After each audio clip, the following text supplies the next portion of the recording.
I'll give you the opportunity to tackle both of them, but which team do you think is closer to the early season? It's not even hype. I think we're more hopeful, although Porter injected a lot of Husker blood campaign into our veins. Nebraska women's basketball, or Nebraska men's basketball. Well, I think the women's team is going to be good, and so that doesn't surprise me. Their success early. Weird game yesterday. Yeah, Sleepy. Again, when the officials come out and they call that many fouls early, and your calling card is defense. So, and what were there against Creighton? There were like 46 against Creighton too, right? Is it the way they're playing? Oh yeah, Nebraska's defense has changed from last year. So they've and you kind of could sense they needed to do this. I thought they've needed to do it for a while. They've decided, they're going to try to create offense with defense, and no, so they're extending their defense into the backcourt with pressure, and whether it was NIL money or whatever, they actually went out and got the depth to do it. And you need guard depth is what you need. And so they went out and got a gal from Northwestern, Haley Weaver, who's good. And then Amy's daughter is really the perfect teammate because Kennedy Williams' job is to go out, and she's only 5'4", but there's an advantage in her being that size. She can get underneath almost any guard that she might guard, and all her main job is just make their life hell coming up the court, and she's good at it. And she was good at that in high school too, and she's really, really good at it. So she's got great feet because she's a multi-sport athlete. And yesterday, I think she had like 4 assists and 2 steals. So her job is not to score, but just to distribute and to play defense. And so she's the second wave. So they have actually 2 whole waves of players they can bring in where they're going to do that defensively. Now, when they get in the Big Ten and they play Michigan, who's really good, that's not going to be so easy. They're not just going to do that to everybody. But they'll do that to most teams. The Nebraska men's team, they have a lot of success shooting threes up there in the Stanford Pentagon, and that was a fun game. That was the most fun game that Nebraska's played in a while. Both teams. That looked like a Big 8 game from 30 years ago. So I thought it was awesome. And they're going to need those kind of performances because defensively they're not going to be elite. I think they know that. And you just hope they can keep getting that from Rienk Masts every night. Like if they can get that from him, they're gonna have a 22 or 23 win season because Mast was unbelievable in the second half of that game. And he was unbelievable. I got to ask. So, last year the notion was kind of when Nebraska was treading water, it was, well, they're playing without Mast. Wait till Mast gets back. And real time, kind of when these conversations were happening, you could hear it. Did you believe real time that him not playing was going to look the way it does this year when he is playing? I mean, maybe those people were right. Well, I didn't think he would have the game that he had Saturday night. No, like I don't anticipate him having a bunch of games where he looks like he should play in the NBA, but he did. And yeah, I think what I envisioned for him, and I've said this to people, is I'm like, if Rienk Masts doesn't have to be their leading scorer, and they have other guys who can do that, they're going to be pretty good. Because I kind of envisioned Rink being like 12 points a game, 6 rebounds, 3.5, 4 assists.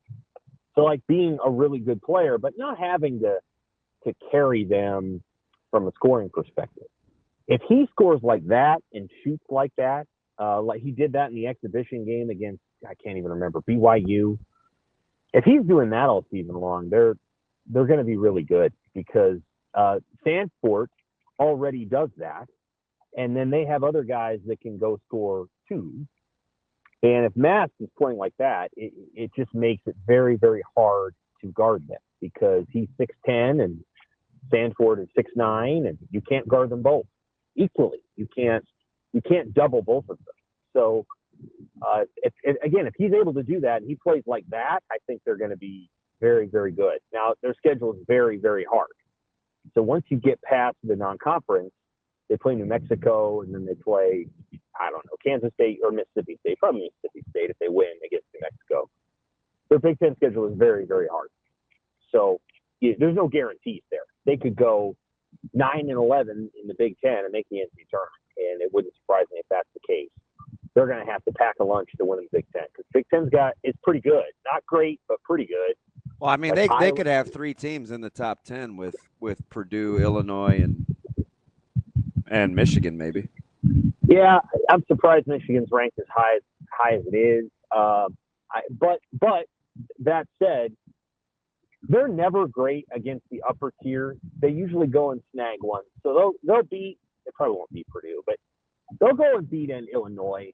They'll take somebody by surprise. They did it last year. Where they've got to be better is in the middle class. I think Illinois is pretty good.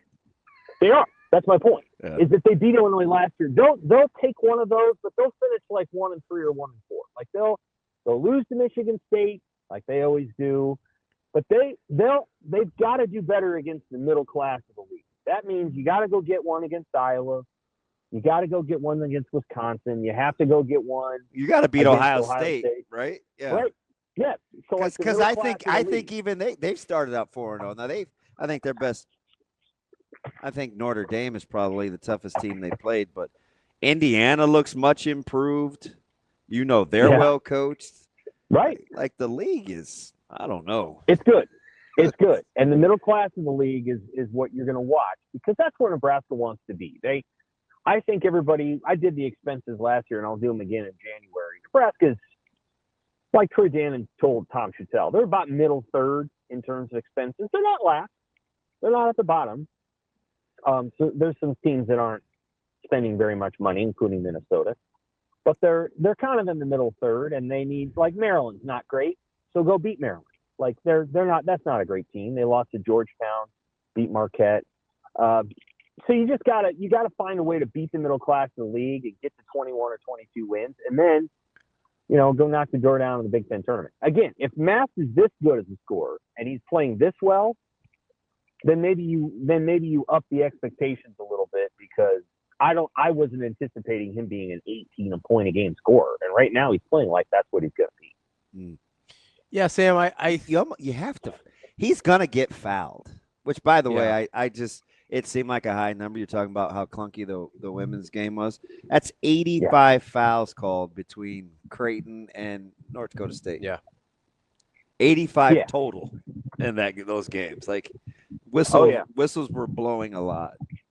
They were, and in Nebraska. There's 2 things that if you're following Nebraska women's basketball. Just to keep in mind. One, they will sacrifice some turnovers for quick and easy baskets. I hear this from people all the time, like Nebraska commits too many turnovers. I'm like, they're willing to sacrifice a couple of turnovers if they can throw the ball ahead and get a layup. That's their philosophy. So they're not going. So there was a couple moments where somebody, Jessica Petrie threw a ball up ahead and it was too long. They're okay with that. They want the easy basket more than they're worried about making the perfect pass every single time.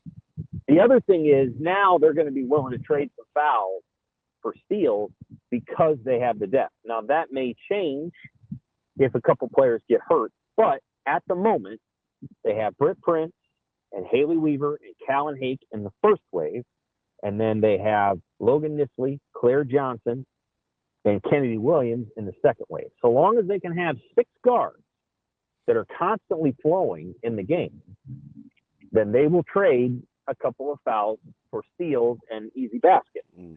And so long as those things remain true. Now, she has not had that kind of depth before, and I thought she always kind of kept a tight roster, not enough players. But this year, they got them. And before the season, I asked her, I said, did the injuries to Widener and Potts, which really derailed the last 2 seasons around there, I said, did that convince you to go with a larger roster so that when these players got hurt, you didn't feel like you were caught short? And she sort of admitted that. Like, I think that's true. And now they're not short at guard. They have more than enough, and they're going to be tough. They're going to be tough. Now, the league they're playing in is crazy hard. The Big Ten women's basketball is, if they go 8-10, and they'll make the NCAA tournament. Like that's how good the Big Ten women's basketball is. Yeah, and the men, I think, as a conference so far, I think are 57-4 to start the season. Good. Is that That's good? Mhm. And they've had some marquee When's matchups. Michigan- When does Michigan State play Duke and lose to Duke like they do every year? Is that coming up? It Wow. happens every year. Yeah. He used to lose all the time to Coach K, and then he beat Coach K right at the end. Well, And then now he loses to Shire all the time. well, they got a super tough schedule. That's December 6th. There you go. Yeah, well, they in play Chicago, they play that's Kentucky, they play Carolina, they play Duke. Oh yeah. Yeah. That's why that's why kids go there. They get the best schedule in the country. Play That's Kentucky why they do tomorrow.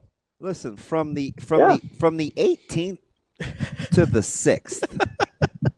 Okay, so tomorrow till the day before Nebraska Creighton, they'll have played Kentucky, North Carolina, and Duke. Yeah. There's that program. I don't know that there's a Big Ten football comparison to them. Maybe Oregon football. I don't know. But like when they come in with the black uniforms, I love the black uniform they have with the Spartan right in the middle. When they come in with that and they come into Lincoln and then they start, and Hoiberg tries to tell his team every year they're going to go faster than you think, and then they go faster than Nebraska thinks. That's always kind of a cool look. I have a lot of respect for that program. They never win the big one, but they come in and spank Nebraska pretty good every other year. Well, you can't be happy about that, Sam. Well, I suppose you could. Sam, It's a cool look when they come in. I'm like, yeah, that team looks like they play college basketball.